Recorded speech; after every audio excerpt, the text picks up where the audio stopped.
The Prentice Alsop Heating and Air Coaches Corner, fueled by Donut Country and McDonald's Murfreesboro on FM 101.9 and AM 1450 Murfreesboro, FM 100.5 Smyrna, and streaming at WGNSSports.com. The Coaches Show is brought to you by Middle Tennessee Electric, serving our community by providing affordable, reliable, and safe electricity. Online at mte.com. And joining us now is Rockvale Rockets head coach Brian Guthrie. How you doing this morning, Coach? I'm doing good this morning. The Rockets are coming off a big region win, 21-7 over Coffee County. How'd you feel about it, Coach? Well, I felt pretty good. I mean, we knew Coffee County was going to be big and physical, and so we challenged our kids all week, and about being physical and about flying to the football and getting a lot of hats there, and I felt like we did that, and it ended up turning out really good for us. And I thought just watching a little bit of the game, and it's the character that you guys and your staff have instilled into your program. You had a couple of rough weeks, but you come out there in a game that, is going to get you set up to possibly be in the playoffs, and your guys responded. Yeah, they did. I was just super proud of them. I mean, we started clicking a little bit better on offense, and defense did a great job, and I was real proud of our kids and how they played. We still have a few little issues. Coaches. I'd love to be here and be super happy, but coaches are, never happy really, because there's always stuff we can get better at. So don't take this as a negative, but I'm always looking for ways to get us better, and there's some things that we've got to improve on, and we know that going forward. But there were a lot of bright spots last night, and we did a lot of good things, and I was real proud of our kids. And one of the things that I don't know that has been talked about as much on the show, but I know personally, is how your administration and you have a great staff. You've put together one of the best staffs in the state of Tennessee. And, yes, I love our kids. I mean, I love our coaches. But I didn't put it together. They were, I inherited them, which was a great thing, which was one of the reasons why I took the job. One of the big reasons was because our staff was so great and our administration was so great. So, yeah, I mean, Mr. Luker as well as I do, and all those guys, and they really just pitch in on Friday nights and get a lot of work done, and just let me, coach football. And I can't say enough about those guys. Wendell Ingram and Corey Deal and Shay Deal and all our administration. I mean, just I probably don't tell them enough that I appreciate what they do on Friday nights. But I mean, it is a blessing. Yeah, I mean, it's such great stuff going on out there. You had the new turf, got the new scoreboard, jumbotron out there. And you already had a home game that was on My TV 30 this year. So I mean, there's just already in the first 7 weeks, just look at all the great things that have come to Rockvale football already this year. Yeah, there are a lot of those good things. We just need to. We've got to be able to put together some wins to go with it. But we're real proud of all that, and and I'll always say this, that Rockvale is a great place to be, and it's a great place to play football, and coach football. So. I'm real blessed to be there and real blessed to be with the people I'm around every day. Absolutely. And I know Dakota Crane taking over a little bit for your offensive plays this year, and he's been on staff, and he's been working with your quarterbacks the last couple of years. But how has it been for Dakota taking over some of the play calling? Oh, it's been great. I coached Dakota in high school at Siegel, and he's one of the best competitors I've ever been around, and it didn't change when he became a football coach. So, he's got a great passion for the game. He's got a great passion for kids. He's been doing a great job. He and Coach Eberle have been working real close together, and but Dakota's been calling every play, and he's done a great job. And we just, there's always a method to what he does, and he's always got an idea of what he needs to do next. And I thought he did a great job the other night when Javion went down at quarterback. That I thought he did a great job of adjusting and keeping us going and winning the football game. Yeah, and I mean, it's tough he went down, but before he went down, he was 16 of 24 for 195 and 2 touchdowns, and had a big one to Jalen Morgan. Yeah, he did. He played well. He played really well.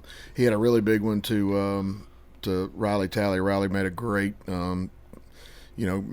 catch, went up over the defender, and we've been looking for people to make big plays like that, and Riley is definitely one that can make those plays. Riley also had an interception on defense and returned it for about 30 or 40 yards, and he had a huge night for us.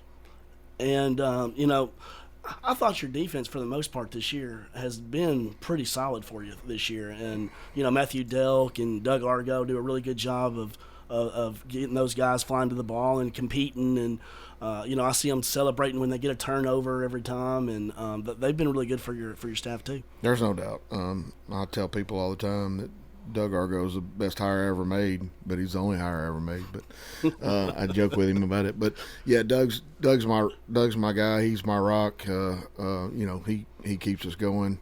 And Coach Dale, of course, obviously, he's done a great job since ever since he's been there. But they do a great job on defense, and like I said, I'm super blessed to have those guys on staff. And we were talking a little earlier. You control your own destiny to get in the playoffs, and that's something not every team has going into week, after the 7th week of the season, going into week 8. And now you've got the bye week coming up, so what are y'all's plans on going to use the bye week and trying to look forward to getting ready for JP2 on the 18th? We are going to use the bye week to rest and get healthy. We've got a lot of guys that are banged up. We need it. Bad. Brian has been dealing with a knee and an ankle all year, and he's been battling through.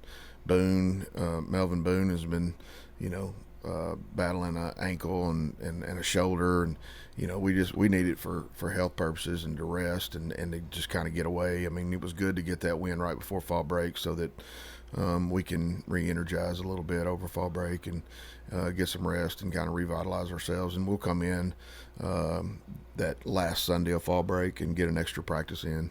But other than that, we want them to get away and have a good time with their family and enjoy themselves and hopefully have a little juice when they come back. And I know, dear to your heart, offensive line play, but where would you say you're at right now after week 7, Well, we moved some people around a little bit. We lost one of our starters.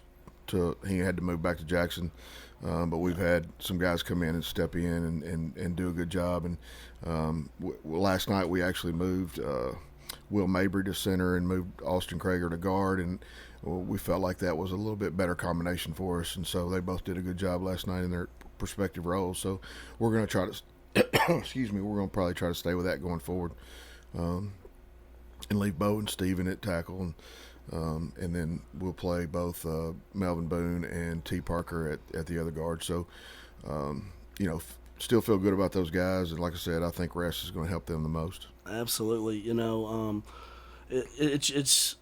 It's nice knowing that you are going to have a little rest and that you have a lot to play for as the season winds down here. I mean, really everything is right in your control. So you got JP2. What else do you have on your schedule the last couple of weeks? Blackman and Siegel. Mm-hmm. I mean, and that's you really couldn't have asked for it any better than that. Going down at the end here. So I know you had so many people that helped out with the turf and the scoreboard and all that kind of stuff. But also the Rockvale community. They just really want to help and whatever is next. What do you think is next, or the next project for Rockvale? We have to have a field house. We've got 130, 140 kids in our program, and we've got one locker room that has 56 lockers in it. So we have there wasn't a weight room when the school was built, so we had to convert a classroom into a weight room, and that obviously doesn't have enough room for all our kids. And just the commute back and forth to the practice field, to the game field, we don't have good visitors facilities. They have to walk a mile when they come, which is not good. It's just we have to have a field house. We have to have a place where our coaches and our players can be in the same place and have enough room to work out and just be functional. Logistically, our situation is is terrible right now. So that's definitely the next project. It's going to be a big one because I don't want to just throw something together. If we're going to do it, I want to do it right, like we did the field and like we did the scoreboard. So it's going to be a big project, and we'll get started on that probably sooner than later. Has the practice, now having the turf, has practice been a little easier this year? A little bit, but you still have to battle.